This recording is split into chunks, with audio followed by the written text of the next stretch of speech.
వచ్చి క్లుప్తంగా వివరించబోతున్నాను. బ్యాక్గ్రౌండ్ తెలియని వాళ్ళకి ఇక్కడ కొద్దిగా 2 మినిట్స్ బ్యాక్గ్రౌండ్ చెప్పేదని ప్రయత్నిస్తాను. గడిచిన 3 సార్లు ఇక్కడ మాగంటి గోపీనాథ్ గారు ఇక్కడ ఎమ్మెల్యేగా కంటిన్యూ అవుతున్నారు. లాస్ట్ ఒక 5-6 నెలల క్రితం ఆయన మరణించడంతో ఇక్కడ బై ఎలక్షన్స్ రావడం జరిగింది. అలాగే లాస్ట్ టైము అజారుద్దీన్ గారు కంటెస్ట్ చేశారు కాంగ్రెస్ నుంచి. దాని ముందర 2 సార్లు నవీన్ యాదవ్ గారు కంటెస్ట్ చేసి ఓడిపోవడం జరిగింది. అలాగే గడిచిన 2 సార్లు బీజేపీ నుంచి మనకు దీపక్ రెడ్డి గారు ఇక్కడ కంటెస్ట్ చేశారు.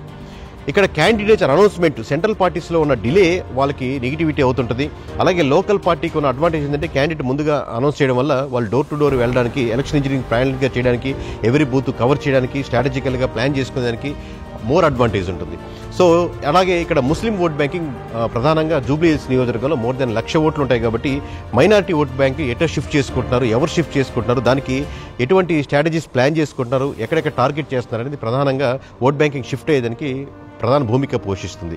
అలాగే ఒక క్యాండిడేట్ రైట్ అయినప్పటికీ కూడా ఒక పార్టీ మీద వ్యతిరేకత ఉంటే క్యాండిడేట్ ఎంత మంచి పర్సన్ అయినా, ఎంత రైట్ పర్సన్ అయినా, అది బీఆర్ఎస్ కావచ్చు, కాంగ్రెస్ కావచ్చు, బీజేపీ కావచ్చు, పార్టీ మీద ఉన్న వ్యతిరేకతను కూడా ఆ భారం కంప్లీట్గా క్యాండిడేట్ మీద పడి ఆ క్యాండిడేట్ బలంగా ఉన్నప్పటికీ కూడా దాన్ని పుష్ చేయడానికి చాలా కష్టసాధ్యం అవుతుంది. సో ఇవన్నీ చాలా సమీకరణాలు ఉన్నాయి. మరి ఏ డివిజన్లో ఎలా ఉంది, ఏ బూత్కి ఏ డివిజన్లో ఎక్కువ అడ్వాంటేజ్ పడుతున్నాయి, ఇవన్నీ మనం కూలంకుషంగా డిస్కస్ చేసుకోవాలంటే ఎవ్రీ డివిజన్ అనలిస్ట్ మనకు తెలుసుకోవాలి. చూద్దాం ఎవ్రీ డివిజన్ ఎలా ఉంది, ఏ పార్టీకి అడ్వాంటేజ్ ఉంది, ఏ పార్టీకి డిసడ్వాంటేజ్ ఉంది. చూద్దాం ఒక్కొక్కటిగా. బోరబండ ఎవరికి గుదిబండ కాబోతుంది, ఎర్రగడ్డ ఎవరి వైపు ఉంది, అలాగే మనం చూసుకుంటే రెహమత్ నగర్ జెండా ఎవరి వైపు రెపరెపలాడబోతుంది, అలాగే షేక్పేట ముఖ్యంగా ఎవరిని షేక్ చేయబోతుంది, అలాగే శ్రీనగర్ కాలనీ చిన్నదైనప్పటికీ ఎవరి వైపు చూస్తుంది, అలాగే మనకు వెంగళరావు నగర్ యొక్క సెటిలర్స్ ఎటువైపు మొగ్గు చూపుతున్నారు, యూసఫ్ కూడా యూత్ ఏ పక్షాన ఉంది. ఇలా మనం ప్రతి ఒక్కటి క్షుణ్ణంగా తెలుసుకుందాం. బోరబండ నుంచి మనకు యూసఫ్ కూడా వరకు ప్రతి ఒక్క డివిజన్ గురించి క్షుణ్ణంగా మాట్లాడుకుందాం. బోరబండ, మరి బోరబండ ఎవరికి గుదిబండ కాబోతుంది అనేది మనం క్లియర్గా తెలుసుకుందాం. గడిచిన ఎలక్షన్స్లో బీఆర్ఎస్కి 45.2% వస్తే ఈరోజు ఈ క్షణానికి 63.2% అంటే 18% ఓటింగ్ పర్సంటేజ్ ఆధిక్యత ఖచ్చితంగా క్రిస్టల్ క్లియర్గా మనకి ఇక్కడ కనబడుతుంది బీఆర్ఎస్కి.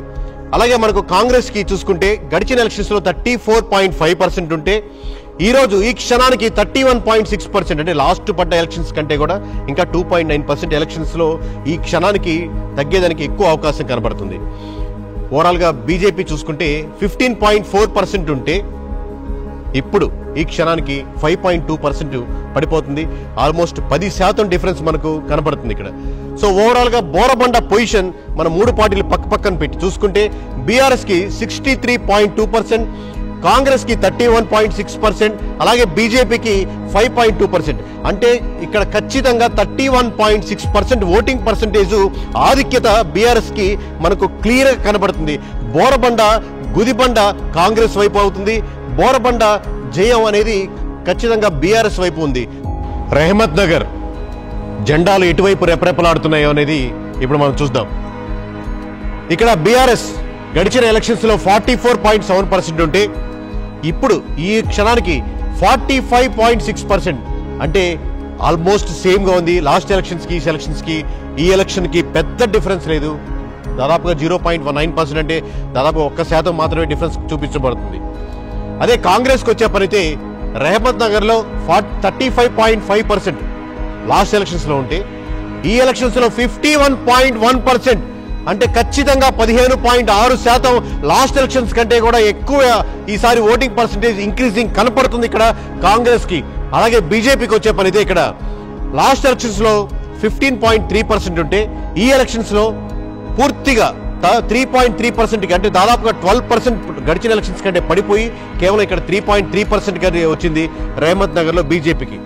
సో ఓవరాల్గా ఇప్పుడు రెహమత్ నగర్ చూసుకుంటే బీఆర్ఎస్కి 45.6%, అలాగే కాంగ్రెస్కి 51.1%తో ఖచ్చితంగా రెహమత్ నగర్ ½ పైన నాకు వస్తుందని కాంగ్రెస్ కంఠాపదంగా క్లారిటీగా క్రిస్టల్ క్లియర్గా ఇక్కడ చెప్పేదానికి అవకాశం ఉంది. ఓటింగ్ పర్సెంట్లో రెహమత్ నగర్ మోర్ దెన్ ½ వస్తుందని. అలాగే బీజేపీకి ఇక్కడ కేవలం 3.3% వస్తుంది. అంటే ఓవరాల్గా కాంగ్రెస్కి వచ్చే మార్జిన్ బీఆర్ఎస్ కంటే కూడా మోర్ దెన్ 5% ఇక్కడ మనకు ఖచ్చితంగా క్రిస్టల్ క్లియర్గా కనబడుతుంది. సో ఇది రెహమత్ నగర్ పొజిషన్. శ్రీనగర్ కాలనీ సోమాజిగూడ డివిజన్లో శ్రీనగర్ కాలనీ కూడా దీనికి ఎందుకు వస్తుంది?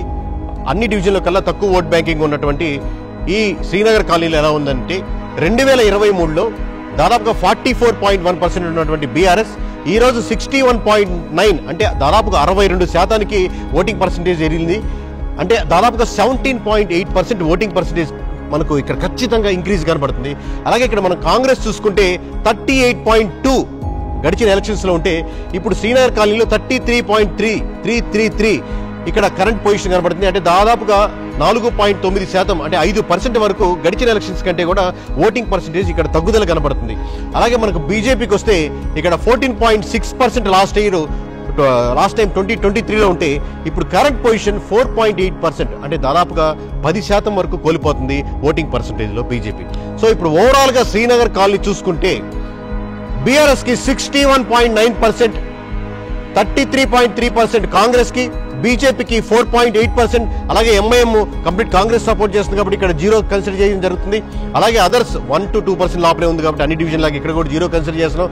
అంటే ఓవరాల్ గా బీఆర్ఎస్ కి 28.6% మార్జిన్ ఓటింగ్ పర్సెంటేజ్ లో ఓన్లీ శ్రీనగర్ కాలనీ వరకు మనకు ఖచ్చితంగా ఇక్కడ మంచి మార్జిన్ కనబడుతుంది. సో ఓవరాల్ గా బీఆర్ఎస్ కి ఇక్కడ 28.6% మార్జిన్ ఓటింగ్ పర్సెంటేజ్ లో చిన్నదైనప్పటికీ కూడా దీంట్లో ఎక్కువ మార్జిన్ మనకు చూపించగలుగుతుంది. ఇది సోమాజిగూడ డివిజన్ పొజిషన్. వెంగళరావు నగర్ మొత్తం నియోజకవర్గంలో ఎక్కువ సిట్రస్ ఉన్నటువంటి నియోజకవర్గం వెంగళరావు నగర్. సో ఇప్పుడు చూద్దాం, బీఆర్ఎస్ కి గడిచిన ఎలక్షన్స్ లో 45.4% వస్తే ఇప్పుడు కరెంట్ పొజిషన్ 46.1%. అంటే దాదాపుగా సేమ్ గా ఉంది, పెద్ద మార్పు లేదు గడిచిన ఎలక్షన్స్ కి ఈ ఎలక్షన్స్ కి. అలాగే కాంగ్రెస్ తీసుకుంటే మనం 36.5% లాస్ట్ టైం వస్తే ఈసారి బాగా పెంచుకుంటుంది. దాదాపుగా 48.5% ఓటింగ్ పర్సెంటేజ్ వచ్చేదానికి అవకాశం ఉంది. అంటే దాదాపుగా 12% ఇంక్రీజ్ ఉంది గడిచిన ఎలక్షన్స్ తో కంపేర్ చేసుకుంటే. ఓవరాల్ గా మనం చూసుకుంటే బీఆర్ఎస్ కి ఇక్కడ 46.1% ఉంటే కాంగ్రెస్ కి 48.5% ఉంది. అలాగే బీజేపీకి ఇక్కడ 5.5% ఉంది. సో ఇక్కడ ఖచ్చితంగా దాదాపుగా 2% ఓట్ బ్యాంకింగ్ మార్జిన్ తో అడ్వాంటేజ్ తో కాంగ్రెస్ ముందంజలో ఉంది. ఓవరాల్ గా వెంగళరావు నగర్ సెటిల్స్ ఎక్కువగా ఉన్నటువంటి డివిజన్ ఇది మొత్తం నియోజకవర్గంలో. సో వెంగళరావు నగర్ లో మనకు ఖచ్చితంగా 48.5% తో ఇప్పటికైతే కాంగ్రెస్ అడ్వాంటేజ్ లో ముందంజలో ఉందని మనం ఖచ్చితంగా చెప్పుకోవచ్చు. ఇప్పుడు మనం చూద్దాం ఎర్రగడ్డ ఎవరి వైపు ఉందనేది క్రిస్టల్ క్లియర్ గా మనం 1 by 1 తెలుసుకుందాం. గడిచిన ఎలక్షన్స్ లో బీఆర్ఎస్ కి ఇక్కడ 45.8% అంటే 2023లో 45.8% ఉంటే ఇప్పుడు 61.6% అంటే 15.8% క్రిస్టల్ క్లియర్ గా ఆధిక్యత కనపడుతుంది. గడిచిన ఎలక్షన్స్ కంటే కూడా ఇంకా మెరుగ్గా ఇక్కడ బీఆర్ఎస్ మనకు చూడగలుగుతున్నాం. అలాగే మనకు ఎర్రగడ్డలో కాంగ్రెస్ పరిస్థితికి వస్తే 2023లో 32.4% ఉంటే ఇప్పుడు కరెంట్ పొజిషన్ 31.7% అంటే చిన్న డిఫరెన్స్ తో మాత్రమే ఉంది. 0.7% తో గడిచిన ఎలక్షన్స్ కంటే తగ్గుదల కనబడుతుంది కాంగ్రెస్ పార్టీకి. అలాగే ఇక్కడ మనం బీజేపీకి వస్తే 14.3% 2023లో ఉంటే దాంట్లో సగం భాగం పడిపోయింది. ఆల్మోస్ట్ 6.7% అంటే 7.6% తగ్గుదల కనపడి ఇప్పుడు కేవలం 6.7% మాత్రమే ఉంది. ఓవరాల్ గా చూసుకుంటే ఎర్రగడ్డలో కంప్లీట్ గా ఇప్పటి పొజిషన్ 61.6% బీఆర్ఎస్ కుంటే 31.7% కాంగ్రెస్ కుంది. అలాగే బీజేపీకి 6.7% ఉంది. ఎంఐఎం కంప్లీట్ గా కాంగ్రెస్ సపోర్ట్ చేస్తుంది కాబట్టి అది 0గా చేశాం. అలాగే అదర్స్ కి ఇక్కడ చాలా తక్కువ అంటే 2 నుంచి 1 లోపల వస్తుంది. ఎక్కువ మంది కంటెస్ట్ చేస్తున్నప్పటికీ దాన్ని మనం కన్సిడర్ చేయట్లేదు, తక్కువ శాతం ఉంది కాబట్టి. సో ఓవరాల్ గా ఇక్కడ చూసుకుంటే 29.9% బీఆర్ఎస్ కి క్రిస్టల్ క్లియర్ గా ఇక్కడ మంచి మార్జిన్ కనబడుతుంది. ఈ ఎర్రగడ్డలో ఎవరి వైపు అనేది ఒకవైపే ఉన్నట్టు క్రిస్టల్ క్లియర్ గా మనకు 61.6%తో బీఆర్ఎస్ క్రిస్టల్ క్లియర్ గా మార్జిన్ తో మంచి మార్జిన్ తో ముందుకెళ్తుంది. చూద్దాం షేక్పేట్ వైపు. షేక్పేట్ మరి ఈసారి ఎవరిని షేక్ చేయబోతుందో మనం తెలుసుకుందాం. గడిచిన ఎలక్షన్స్ లో 2023లో బీఆర్ఎస్ కి 33.6% ఉంటే ఇప్పటి కరెంట్ పొజిషన్ 60.1%, 26.5% ఆధిక్యత మనకు ఖచ్చితంగా ఇక్కడ కనపడుతుంది. ఇది చాలా అనూహ్య పరిణామం, ఎందుకంటే షేక్పేట్ లో ఈ విధంగా రావడం అనేది మొట్టమొదటిసారి రాబోతుంది. అలాగే కాంగ్రెస్ కి 2023లో 37.1% ఉంటే ఈసారి కరెంట్ పొజిషన్ 33% ఉంది. ఇక్కడ ఖచ్చితంగా నేను ఒక విషయం ఎక్స్ప్లెయిన్ చేయాలి. 45 days బ్యాక్ మేము ఇక్కడ మొదలు పెట్టినప్పుడు డేటాను అనలైజ్ చేస్తున్నప్పుడు ప్రీవియస్ డేటా మేము అబ్జర్వ్ చేసినప్పుడు ఖచ్చితంగా షేక్పేట్ బీఆర్ఎస్ కంటే ముందంజలో ఉంటుంది అన్న ఆలోచనతో అన్న దృక్పథంతో మొదలుపెట్టాం. ఇంకొకటి ఏంటంటే ఎంఐఎం కూడా కంప్లీట్గా సపోర్ట్ చేస్తుంది కాబట్టి ఖచ్చితంగా షేక్పేట మటుకు బీఆర్ఎస్ కంటే చాలా ఎక్కువ లీడ్లో ఉంటుంది అనుకున్నాం. బట్ ఓవరాల్గా డేటా ఎవ్రీడే అబ్జర్వ్ చేస్తున్నప్పుడు మీకు ఓవరాల్ కన్సాలిడేట్ చేసినప్పుడు 2023తో పోల్చినప్పటికీ 33% ఈ రోజు పొజిషన్ ఉందంటే అంటే దాదాపుగా 4.1% ఇంకా తగ్గుదల కనబడుతుంది. ఏది ఈవెన్ ఎంఐఎం సపోర్ట్ చేస్తున్నప్పటికి కూడా సో కంప్లీట్గా ఆ ఓట్ బ్యాంకింగ్ ఏదైతే ఉందో సపోర్ట్ చేస్తున్నప్పుడు కూడా అది బీఆర్ఎస్గా కన్వర్ట్ చేసుకుంటుంది అని మనకు క్లారిటీగా ఇక్కడ కనబడుతుంది. అలాగే మనం చూసుకుందాం బీజేపీ వైపు. బీజేపీ 2023లో 15.9% ఇక్కడ కనపడుతున్నాయి. కరెంట్ పొజిషన్ 6.9%, అంటే దాదాపుగా పోయినసారి పడ్డ దాంట్లో సగం భాగం ఓట్ బ్యాంకింగ్ ఇక్కడ కోల్పోతుంది.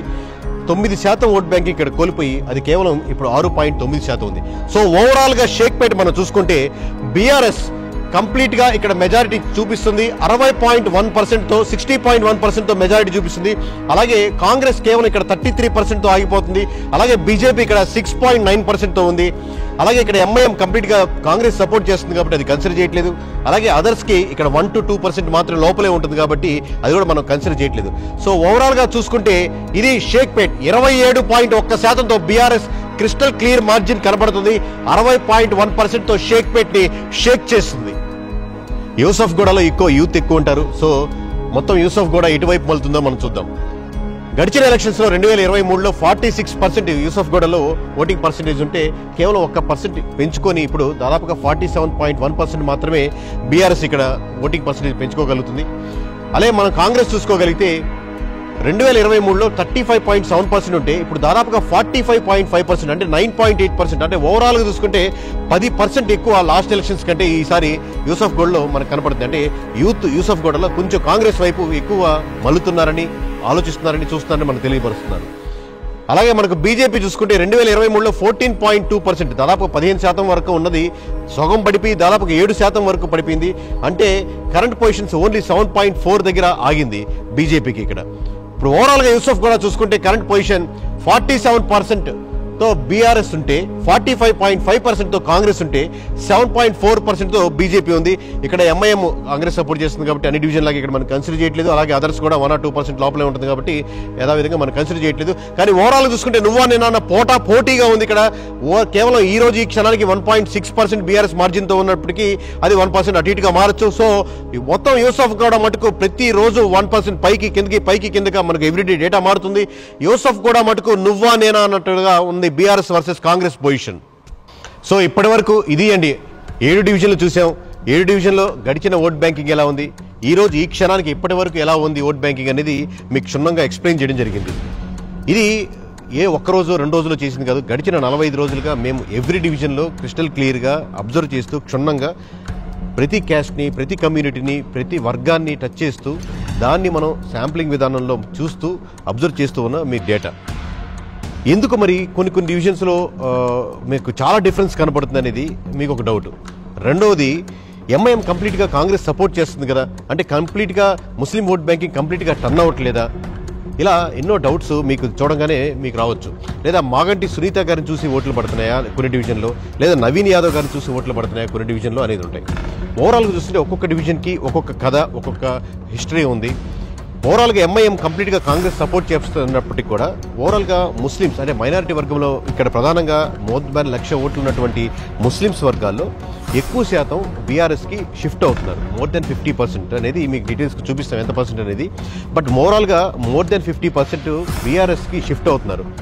అంటే ఇంతకుముందు కాంగ్రెస్కో లేదా ఎంఐఎంకో స్ట్రాంగ్గా నిలబడ్డ కమ్యూనిటీస్కు ఒకటి షిఫ్ట్ అవడం ఒకటి కారణం. రెండవది కొన్ని డివిజన్స్లో ఖచ్చితంగా కాంగ్రెస్ ఎందుకు బలంగా కనపడుతుందంటే ఫర్ ఎగ్జాంపుల్ మీకు రెహమత్ నగర్ కానీ యూసఫ్గూడ కానీ స్ట్రాంగ్గా హోల్డ్ చేసుకోగలుగుతుంది. దానికంటే ఇంతకుముందు కంటే ముందుకు వెళ్ళగలుగుతుంది. అక్కడ ఉన్నటువంటి క్యాండిడేట్స్ సపోర్ట్ చేయడం కానీ, కార్పొరేటర్స్ కానీ సపోర్ట్ చేయడము, లేదా క్యాండిడేట్ నవీన్ యాదవ్ గారికి కంప్లీట్గా అక్కడ పట్టు సాధించడము, లేక అక్కడ ఉన్నటువంటి యూత్ నవీన్ యాదవ్ గారికి సపోర్ట్ చేయడము, లేదా కాంగ్రెస్కి అక్కడ మద్దతు పెరగడము, ఇలా ఒక్కొక్క డివిజన్లో ఉంది. అలాగే కొన్ని డివిజన్స్లో కంప్లీట్గా మనకు బీఆర్ఎస్ ముందుండడానికి పలు కారణాలు ఉన్నాయి. ఇందాక చెప్పినట్టు షేక్పేట్ ఫర్ ఎగ్జాంపుల్ తీసుకుంటే ముస్లిమ్స్ ఎక్కువగా షేక్పేట్లో కన్వర్ట్ అవడానికి బీఆర్ఎస్ ముందంజలో ఉండడానికి ఎక్కువ దోహదపడుతుంది. ఈ విధంగా ఒక్కొక్క డివిజన్లో ఒక్కొక్క కారణాలుగా డిఫరెంట్గా ఉంటున్నాయి. అలాగే సెటిలర్స్లో చూసుకుంటే ఇంకా మిక్స్డ్ ఒపీనియన్స్ ఉండడం వల్ల ఇంకొద్దిగా అక్కడ ముందుకు వెనక్కి ఉంది డేటా. సో ఒక్కొక్క డివిజన్కి ఒక్కొక్క కారణాలు ఉన్నాయి. కానీ ఓవరాల్గా చూసుకుంటే అలాగే at the same time Gopinath గారు 3 సార్లు ఇక్కడ కంటిన్యూస్ గెలవడంతో చాలామందితో పర్సనల్గా ఉన్న ర్యాపో కానీ ఇంకోటి కంపారిటివ్లీ కాంగ్రెస్ క్యాండిడేట్తో పోలిస్తే 1 మంత్ ముందే ఇక్కడ ప్రచారంలో ముందుకెళ్ళడం, ఇక్కడ కాంగ్రెస్ చేసిన మిస్టేక్ ఏముందో నవీన్ యాదవ్ గారు రైట్ పర్సన్ అప్పటికి కూడా డిలే చేయడం వల్ల చాలా ఓట్ బ్యాంకింగ్ కోల్పోయింది. అలాగే కాంగ్రెస్ ఎవరిని పథకాలు కోల్పోయినటువంటి ఓట్ బ్యాంకింగ్ కంప్లీట్గా బీఆర్ఎస్కి టర్న్ అవుతుంది. మీకు లాస్ట్ ఎలక్షన్స్ చూసుకుంటే 2023లో ఖచ్చితంగా రేవంత్ రెడ్డి గారు గెలుపా లేదా కాంగ్రెస్ గెలుపా అంటే లేదు, ఖచ్చితంగా అది బీఆర్ఎస్ ఫెయిల్యూర్ అని చెప్పొచ్చు. ఎందుకంటే బీఆర్ఎస్ నుంచి షిఫ్ట్ అయిన ఓట్ బ్యాంకింగ్ మాత్రమే కాంగ్రెస్ విజయానికి దోహదపడింది. అలాగే ఈరోజు జూబ్లీ హిల్స్లో మీరు చూస్తున్న గెలుపోట్ల డిఫరెన్స్లో ఇంత డిఫరెన్స్ ఎందుకు రాబోతుంది, ఇన్ని డివిజన్లు ఎందుకు మార్పు వస్తుంది, ఇది కంప్లీట్గా బీఆర్ఎస్ గెలుపా అంటే ఇది కంప్లీట్గా కాంగ్రెస్ యొక్క ఫెయిల్యూరు లేదా గవర్నమెంట్ యొక్క ఫెయిల్యూర్లో ఓవరాల్గా దాని యొక్క షిఫ్టింగ్ ఓట్ బ్యాంకింగ్ బీఆర్ఎస్కి షిఫ్ట్ అవుతుంది. ఇలా ఒక్కొక్క డివిజన్కి ఒక్కొక్క స్టోరీ ఉంది, ఒక్కొక్క రీజన్స్ ఉన్నాయి, ఒక్కొక్క క్యాస్ట్కి ఒక్కొక్క రిలీజన్కి వెనకాల ఒక్కొక్క స్టోరీ ఉన్నాయి, ఓవరాల్ ఓట్ బ్యాంకింగ్ వెనకాల డిఫరెంట్ స్టోరీ ఉన్నాయి. ఇది ప్రతి డివిజన్కి, ప్రతి వర్గానికి, ప్రతి కులానికి, ప్రతి మతానికి, ప్రతి సెక్షన్కి మారిపోతున్నాయి. సో ఓవరాల్గా చూసుకుంటే ఇప్పుడు మొత్తం మీద జూబ్లీ హిల్స్ నియోజకవర్గం గ్రాఫ్ ఎలా ఉంది, మేము గడిచిన అబ్జర్వ్ చేసిన ప్రతి డేటా అంటే 18వ తారీఖు సెప్టెంబర్ మీకు అబ్జర్వ్ చేస్తే దాని ముందు నుంచి చేస్తున్నప్పుడు కూడా మీకు ఎగ్జాక్ట్ డేటా అనేది ఇప్పుడు సీక్వెన్షియల్గా మేము ఏ డేటా అబ్జర్వ్ చేస్తున్నాం అనేది మీకు తేటతెల్లంగా మీ ముందు వివరించడానికి నేను ప్రయత్నిస్తాను. సో ఇప్పుడు ఓవరాల్గా గ్రాఫ్ చూద్దాం. మీకు జూబ్లీ హిల్స్ నియోజకవర్గంలో డేటాను కవర్ చేస్తే మీకు అర్థం అవుతుంది క్రిస్టల్ క్లియర్గా. 18వ తారీఖు సెప్టెంబర్ నుంచి ఇప్పటి వరకు డేటా ఎలా ఉంది, కాంగ్రెస్ గ్రాఫ్ ఎలా ఉంది, బీఆర్ఎస్ గ్రాఫ్ ఎలా ఉంది అనేది మీకు స్పష్టంగా తెలుస్తుంది. ఇది ప్రతి ఒక్క పాయింట్ని రోలింగ్ 7 days అంటారు. అంటే ముందు జరిగినటువంటి 7 రోజుల్ని కన్సాలిడేట్ చేసుకొని అప్పటి శాంపుల్ని మనం యావరేజ్ తీసుకుంటాం. లేదు సింపుల్గా అర్థమయ్యే భాషలో చెప్పాలంటే ఏ రోజుకి ఆ రోజు మీకు అర్థమయ్యే భాషలో తీసుకోవచ్చు. ఇలా చూసుకుంటే ఇప్పుడు మీకు చూడండి 23వ తారీఖు సెప్టెంబర్ పైకి లేచింది బీఆర్ఎస్, అలా 55%, 58%, 59% కలిగింది. మళ్ళీ ఎప్పుడైతే నవీన్ యాదవ్ గారు టికెట్ అనౌన్స్ చేశారు కాంగ్రెస్ తరపు నుంచి, అక్కడ మీకు క్లోజ్గా మార్జిన్ ఇప్పుడు చూడండి క్లోజ్గా వచ్చింది, అలాగే దగ్గరగా తీసుకొచ్చింది. ఆ టైంలో అన్స్టేబిలిటీ కనపడింది, దగ్గరికి వచ్చింది. కానీ మళ్ళీ గడిచిన 15వ తారీఖు, 16వ తారీఖు, 17వ తారీఖు, 18, 21, 22, 23, 30 తారీఖు వచ్చేసరికి అంటే మనం ఇప్పుడు రికార్డ్ చేస్తున్న సమయంకి వచ్చేసరికి కరెక్ట్గా దాదాపుగా 17% డిఫరెన్స్ ఉంది. అంటే 37.8 కాంగ్రెస్ ఉంటే 55.2% దాదాపుగా బీఆర్ఎస్ ఉంది. అంటే దాదాపుగా 17-18% మీకు కనపడుతున్నప్పుడు చాలా హ్యూజ్ డిఫరెన్స్ అనమాట. మీకు కంపారిటివ్లీ బీజేపీ మధ్యలో క్యాండిడేట్ అనౌన్స్ చేసినప్పుడు కొద్దిగా పెరిగింది, దాదాపుగా 7%కి వచ్చింది. ఎంఐఎం ఇప్పుడు కన్సిడర్ చేయట్లేదు, ఎందుకంటే కంప్లీట్ కాంగ్రెస్ సపోర్ట్ చేస్తుంది కాబట్టి 17-18% ఇది very very very huge percentage. ఇక్కడ 2 ఫ్యాక్టర్స్ మనం కన్సిడర్ చేయొచ్చు. ఒకటి గవర్నమెంట్లో ఉంది కదా, గవర్నమెంట్ అడ్మినిస్ట్రేషన్ పరంగా కానీ రకరకాల విధాలుగా దానికి ఫోర్స్ చేయడానికి కానీ దానికి అడ్వాంటేజ్ ఎక్కువ ఉంటుంది. కరెక్ట్ 100%. సో 3-4% లేదా 3-5% గవర్నమెంట్లో ఉన్న ఏ పార్టీకైనా ఒక యాడ్ అడ్వాంటేజ్ ఉంటుంది, ఆ 3% పుల్ చేయొచ్చు. At the same time other angle ఏంటంటే ఎనీ సర్వే నాట్ ఓన్లీ ఇక్కడండి ఇండియాలో ఎక్కడ చేసినా మీకు అపోజిషన్ వాళ్ళకి, ఓడిపోతున్న వాళ్ళకి లేదా ఓడిపోయిన ఉన్న వాళ్ళకి దాదాపుగా 50% ఉంది అంటే దాదాపు అది 55% రియాలిటీ అనమాట. అంటే రియాలిటీలో ఉన్నదానికంటే కూడా తక్కువ చెప్తారు. ఎందుకంటే అపోజిషన్లో ఓడిపోయిన ఉన్న వాళ్ళకి మేము ఖచ్చితంగా ఆ పార్టీకి ఓటేస్తాం అని చెప్పిన దానికి డిఫరెన్స్ ఉంటుంది. సో మనకి యాక్చువల్లీ కనపడుతున్న దానికంటే ఇంకా ఎక్కువ ఉండొచ్చు. బట్ రేపు పొద్దున ఎలక్షన్స్ జరిగే దాంట్లో కాంగ్రెస్కు ఉన్న అడ్వాంటేజ్ బీఆర్ఎస్కి ఉండదు కాబట్టి అది తగ్గచ్చు. సో ఇక్కడ ఈ కాంగ్రెస్ పెంచుకునే 4%, బీఆర్ఎస్ కనపడిన 4%, ఈ రెండు సమానం అయిపోయి దాదాపుగా ఒక 2-3% ఇదే పర్సెంటేజ్లో రేపు పొద్దున ఆగేదానికి స్కోప్ ఉంది. ఈ రోజు వరకు చూసుకుంటే 17-18% డిఫరెన్స్ ఉందంటే ఇది హ్యూజ్ పర్సెంట్. దీన్ని తిప్పి మలచాలంటే దాదాపుగా అసాధ్యంలాగే ఉంటుంది. 17-18% కనపడుతుందంటే ఈ రోజుకి ఖచ్చితంగా జూబ్లీ హిల్స్లో గెలిచేదానికి బీఆర్ఎస్కే 100% స్కోప్ ఉంటుంది. ఈ క్షణానికి మనకు ఈ డేటా ఇలాగే కనపడే ఇదే ఫ్లో కొనసాగితే మటుకు ఆల్మోస్ట్ ఇంపాసిబుల్ కేసు ఇది రివర్స్ అవ్వడం. సో ఓవరాల్గా ఇదండి జూబ్లీ హిల్స్ కేకే సర్వేస్ అండ్ స్ట్రాటజీస్గా ఫైనల్ నెంబర్స్ మీ ముందు పెట్టడం జరిగింది. ఎక్కడెక్కడో ఎవరెవరో మన డేటాని లేకపోతే ఈ విధంగా ఉండొచ్చేమో చెప్పడం, లేకపోతే వేరే దాని గురించి అనలైజ్ చేయడం కాకుండా మేమే మీ ముందుకు వచ్చి ఇప్పటి వరకు మేము అబ్జర్వ్ చేస్తున్నటువంటి డేటా ఇది. సో కంప్లీట్గా ఇప్పుడు 12-13% క్రిస్టల్ క్లియర్గా మనకు క్లారిటీగా స్పష్టంగా బీఆర్ఎస్కి మెజారిటీ కనబడుతుంది అనేది మన డేటా.